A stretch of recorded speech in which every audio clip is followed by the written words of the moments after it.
President Trump has renewed his warnings to Iran against supporting the Houthis in Yemen. Mr. Trump issued his threats as the US forces launched large-scale strikes against Houthi targets, the biggest US military operation since he returned to office. Iran has condemned the attacks, calling them brutal. The first, on Saturday, hit the capital Sana'a, reportedly targeting air defences and radar systems, as well as missile and drone sites. A US official said the strikes, which so far have killed at least 31 people, according to the Houthi-run health ministry, could last for weeks. In a social media post, US Central Command said the strikes were intended to, in their words, defend American interests, deter enemies and restore freedom of navigation. Now, the Houthis are an Iran-backed armed group in de facto control of most of Yemen, and they started attacking commercial vessels in response to Israel's war in Gaza. Those attacks saw traffic in the Suez Canal fall by 2/3 between 2023 and 2024. They haven't attacked any ships since November, but on Wednesday threatened to resume them in response to Israel's blockades of electricity and aid entering Gaza. Let's speak to Fawaz Gerges, who's Professor of International Relations at the London School of Economics. Thank you for joining us. Your reaction to the events of the last day or so? Well, really qualitative escalation on the part of the Trump administration. I think Trump has two aims. First is to preemptively deter the Houthis from re-attacking the shipping lanes in the Red Sea. But I think the broader, bigger aim of the Trump administration is to exert pressure on Iran, to force Iran to come to the table and talk about its nuclear and ballistic missile programs. And that's why Trump yesterday made it very clear that he will hold Iran fully responsible for any kind of support for the Houthis.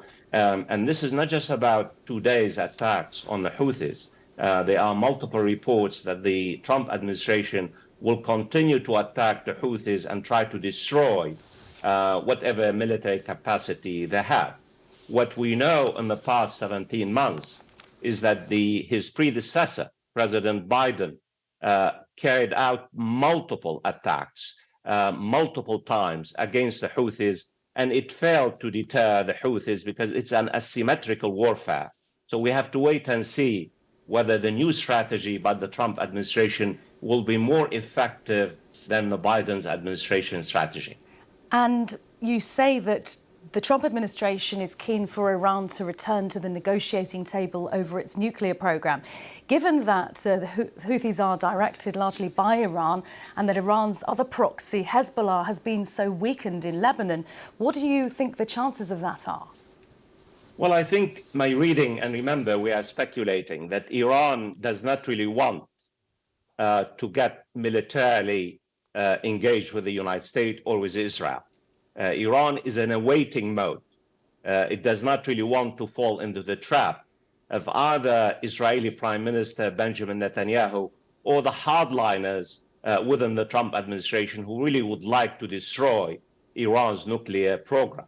The only problem is it's miscalculation. What if basically Iran supplies the Houthis with more advanced technologies? And the Houthis have made it very clear they will retaliate, and you're going to see the Houthis retaliating in the next few days when they can target other American ships or ships in the Red Sea. So the situation now, we have to wait and see what will happen in the next few days, but I doubt it very much whether Iran will respond to Trump's threats directly, because Iran is not really prepared at this particular moment to get engaged militarily with either Israel or the United States. The fact that one of the aims of these airstrikes is to improve the conditions for ships going through these routes that are affected by attacks from the Houthis, do you think that will actually make things worse in the short time, that there will be more attacks from the Houthis on these shipping routes? Well, if history is a guide, I think the situation is going to get scarier and riskier and more dangerous. And that's exactly what happened when the Biden administration escalated the attacks against the Houthis. Remember, we're talking about asymmetrical warfare. The Houthis have very little to lose. In fact, both the Biden administration and the Trump administrations have raised the profile of the Houthis because the United States, the most powerful nation in the world, has taken on the Houthis, a very tiny group in Yemen.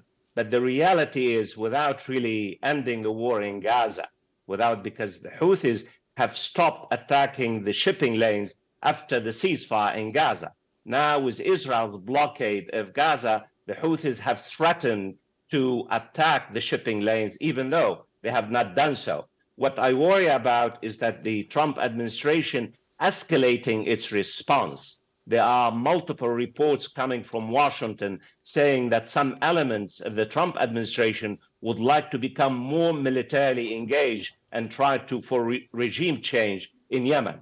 And ironically, the Trump administration basically has come to power, to the White House, on the premise that he does not really want any military engagement in the world, including in the Middle East. So again, this is what we're talking about now. It's a moving target. It's very difficult to really have a clarity because there is so much dust on the battlefield. We are blinded by the dust. We have to wait and see what will happen in the next few days and next few weeks. Professor Fawaz Gerges of the London School of Economics, thank you very much.